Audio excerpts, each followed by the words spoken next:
Béthanie. Tu dis Béthanie aussi? Ouais. Ouais, c'est bien. C'est juste ce qu'il fallait. C'est au verset 17. Donc tu lis du 14 au 17. Alors, des aveugles et des paralysés s'approchèrent de lui dans la cour du temple et il les guérit. Vous voyez, mais il guérit les gens, mais c'est la deuxième chose qu'il fait. Il chasse d'abord les marchands du temple. Ah ben, attends. Quand les chefs des prêtres et les spécialistes de la loi virent les miracles extraordinaires qu'il venait d'accomplir, quand ils entendirent les cris des enfants dans la cour du temple, Hosanna au fils de David, ils se mirent en colère et lui dirent « Tu entends ce qu'il crie ?» « Parfaitement, leur répondit Jésus. Et vous, n'avez-vous donc pas lu cette parole ? De la bouche des tout-petits et de celle des nourrissons, tu as su tirer ta louange. » Puis il les laissa et quitta la ville pour se rendre à Béthanie, où il passa la nuit. Voilà, donc il passe la nuit à Béthanie. Ah ben, attends, il va dans la ville d'à côté. Hein. Il y avait trop de monde à Jérusalem, enfin tout de même. Alors, la dernière question avant la pause musicale. Oh ben là, je me suis un peu lâché. Alors qu'il a faim, qu'est-ce que Jésus aperçoit sur la route? Un figuier, un resto-route ou un champ de blé? En bas quoi? Alors qu'il a faim, c'est qu'est-ce que Jésus aperçoit sur la route? Un figuier, un resto-route ou un champ de blé? Ah ben, allez, 10 secondes.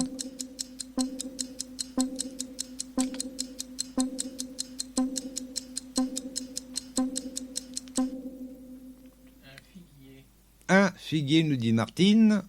Yvan. Un figuier. Un figuier. Bien. Et ça va pas lui réussir au figuier. Non, non.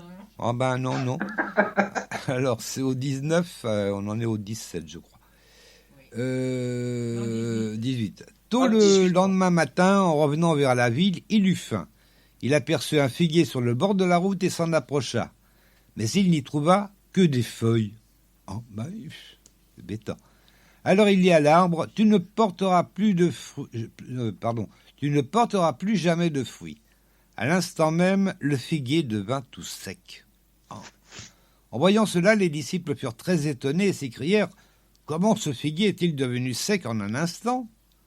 Vraiment, je vous l'assure, répondit Jésus, si vous avez la foi, si vous ne doutez pas, non seulement vous pourrez accomplir ce que j'ai fait à ce figuier, mais même si vous dites à cette colline, soulève-toi de là et jette-toi dans la mer, cela se fera.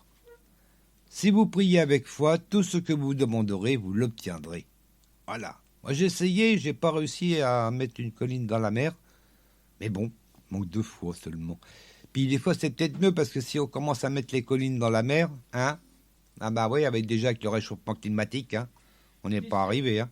Tu serais pas un petit peu foufou dans ta tête? C'est un petit peu quand même. Hein. Oh, bah oui.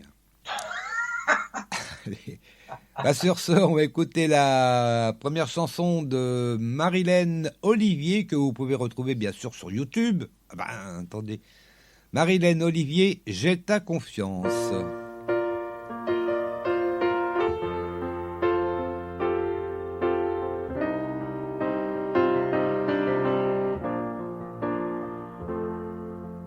Bien sûr que nos pas sont imparfaits. La vie s'est faite de virages, de retours en arrière. Bien sûr, on n'est pas que ce que l'on fait. Et l'on mesure l'écart avec ce que l'on voudrait être.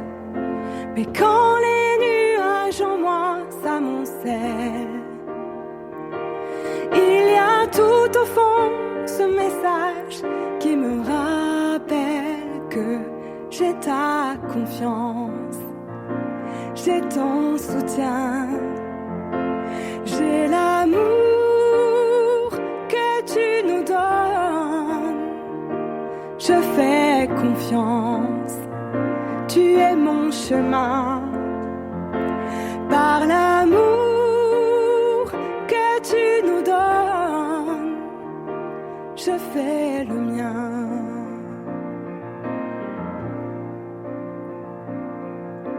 Bien sûr, parfois les soucis m'enchaînent. que la vie puisse être dure et de nature humaine. Bien sûr que nos failles existent encore. Les blessures ne disparaissent pas comme par un coup du sort.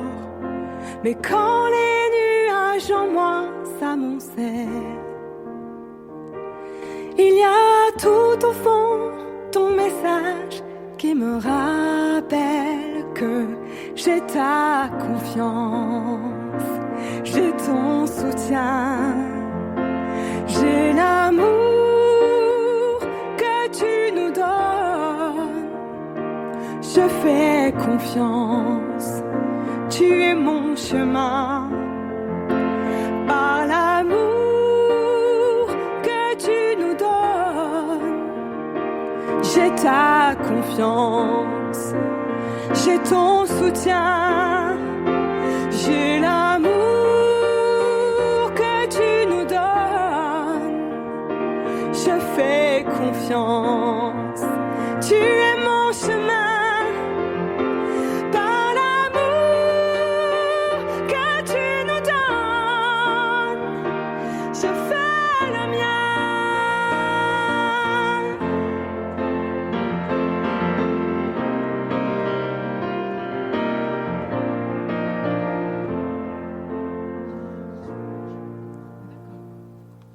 Voilà, c'était Marilène Olivier, à retrouver bien sûr sur YouTube. Ah bah oui, elles sont pas très longues les chansons, 2 minutes 30, 3 minutes grand maximum. C'est bien sympathique à écouter en tout cas. Voilà. Ouais. Alors, Yvan est toujours là. Oui. Oui, Martine est toujours là. Bien sûr. Bien sûr. Oh bah attends. Bien sûr, maître. On va donc... bon, n'exagérons pas. On va retrouver la question de Peu trop de l'Éternel avec la tendance des twittos cette fois-ci. Alors, qui était venu de nuit et avait aidé Pierre à sortir de prison? Alors, 8% répondu Jésus, 46% un ange, 38% 2 anges et 8% les disciples. Ah, est-ce que la majorité des twittos ont raison ou est-ce qu'ils ont tort? Mystère, voilà. Et puis, maintenant, on va écouter donc la deuxième partie de Matthieu chapitre 21. Attention, c'est parti. Jésus se rendit au temple et se mit à enseigner. Alors les chefs des prêtres et les responsables du peuple vinrent le trouver et l'interpellèrent. « De quel droit agis-tu ainsi? Qui t'a donné le droit de faire cela ?» Jésus leur répondit: « Moi aussi j'ai une question à vous poser, une seule. Si vous me répondez, je vous dirai à mon tour de quel droit je fais cela. De qui Jean tenait-il son mandat pour baptiser? De Dieu ou des hommes ?» Alors ils se mirent à raisonner intérieurement. « Si nous disons de Dieu, il va nous demander « Pourquoi alors n'avez-vous pas cru en lui ?» Mais si nous répondons des hommes, nous avons bien lieu de craindre la réaction de la foule, car tout le monde tient Jean pour un prophète. » Ils répondirent donc à Jésus: « Nous ne savons pas. » Et lui de leur répliquer: « Eh bien, moi non plus, je ne vous dirai pas de quel droit j'agis comme je le fais. » « Que pensez-vous de l'histoire que voici ?» ajouta Jésus. Un homme avait 2 fils. Il alla trouver le premier et lui dit: « Mon fils va aujourd'hui travailler dans votre vigne. » « Je n'en ai pas envie, lui répondit celui-ci. Mais plus tard, il regretta d'avoir répondu ainsi et se rendit dans la vigne. Le père alla trouver le second fils et lui fit la même demande. Celui-ci répondit: « Oui, mon seigneur, j'y vais. » Mais il n'y alla pas. Lequel des 2 a fait la volonté de son père? C'est le premier, répondirent-ils. Et Jésus ajouta: Vraiment, je vous l'assure, les collecteurs d'impôts et les prostituées vous précéderont dans le royaume de Dieu. En effet, Jean est venu. Il vous a montré ce qu'est une vie juste. Et vous n'avez pas cru en lui. Tandis que les collecteurs d'impôts et les prostituées ont cru en lui. Et bien que vous ayez eu leur exemple sous vos yeux, vous n'avez pas éprouvé les regrets qui auraient pu vous amener enfin à croire en lui. Écoutez encore une parabole. Un homme avait une propriété. Il y planta une vigne, l'entoura d'une haie, y creusa un trou pour le pressoir et y construisit une tour pour la surveiller. Après cela, il la loua des vignerons et partit en voyage. À l'approche des vendanges, il envoyait ses serviteurs auprès de ses vignerons pour recevoir la part de récolte qui lui revenait. Mais les vignerons se précipitèrent sur ses serviteurs, l'un d'eux fut roué de coups, un autre fut tué, un troisième assommé à coups de pierre. Le propriétaire envoya alors d'autres serviteurs plus nombreux que les premiers, mais ils furent reçus de la même manière par les vignerons.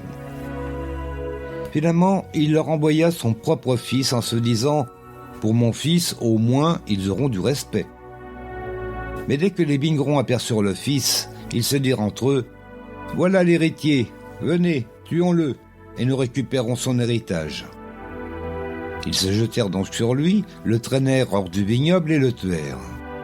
Quand le propriétaire de la vigne viendra, comment agira-t-il envers ses vignerons ? Ils lui répondirent « Il fera exécuter sans pitié ces misérables ». Puis il confiera le soin de sa vigne à d'autres vignerons qui lui donneront sa part de récolte en temps voulu. Et Jésus ajouta « N'avez-vous jamais lu dans les Écritures ? La pierre rejetée par les constructeurs est devenue la pierre principale à l'angle de l'édifice. C'est le Seigneur qui l'a voulu ainsi, et c'est un prodige à nos yeux. Voilà pourquoi je vous déclare que le royaume de Dieu vous sera enlevé et sera donné à un peuple qui en produira des fruits. Mais celui qui tombera sur cette pierre-là se brisera la nuque, et si elle tombe sur quelqu'un, elle l'écrasera. » Après avoir entendu ces paroles, les chefs des prêtres et les pharisiens comprirent que c'était eux que Jésus visait. Ils cherchaient un moyen de l'arrêter, mais ils avaient peur des réactions de la foule, car tous considéraient Jésus comme un prophète.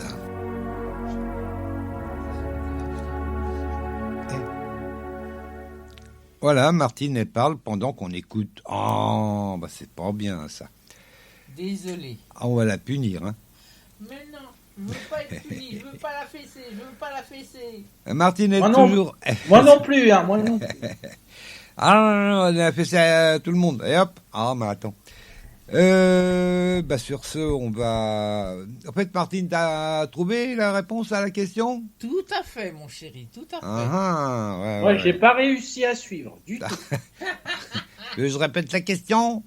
Non, ce qui a été enregistré, là. J'ai pas réussi à suivre. C'est pas grave, on va y arriver. Alors, la deuxième partie du chapitre 21 allait donc du verset 23 à 46. Ah ben, il est assez long, hein. Et bien sûr, la première partie, je bafouille, allait de 1 à 22. Voilà. Juste une petite précision pour ceux qui veulent s'y retrouver, hein. Alors, attention, la 7e question. Combien de questions Jésus pose au chef des prêtres ? Combien de questions Jésus pose au chef des prêtres ? 1, 2 ou 3 ? Allez, tic-tac.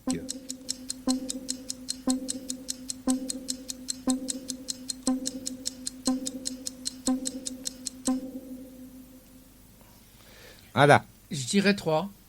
Tu dirais 3 questions, donc. Et pareil. Yvan ? Pareil ? Pareil, ouais. Non. C'était une question. Attends. Pas me singer. Jésus, il pose pas 50 questions, mais c'est une question. Attends. On va lire ça, c'est au verset 24 qu'il faut que je retrouve, donc du coup. Alors, on va lire donc du 23 au 24. Tout à fait. Jésus se rendit au temple et se mit à enseigner. Alors les chefs des prêtres et les responsables du peuple vinrent le trouver et l'interpellèrent. « De quel droit agis-tu ainsi ? Qui t'a donné le droit de faire cela ?» Alors eux, par contre, ils posent 2 questions. Oui.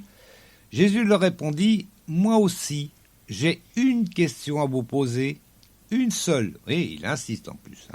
Une seule. « Si vous me répondez, je vous dirai à mon tour de quel droit je fais cela. » Allez, on va poser la question maintenant. « De qui Jean tenait-il son mandat pour baptiser ?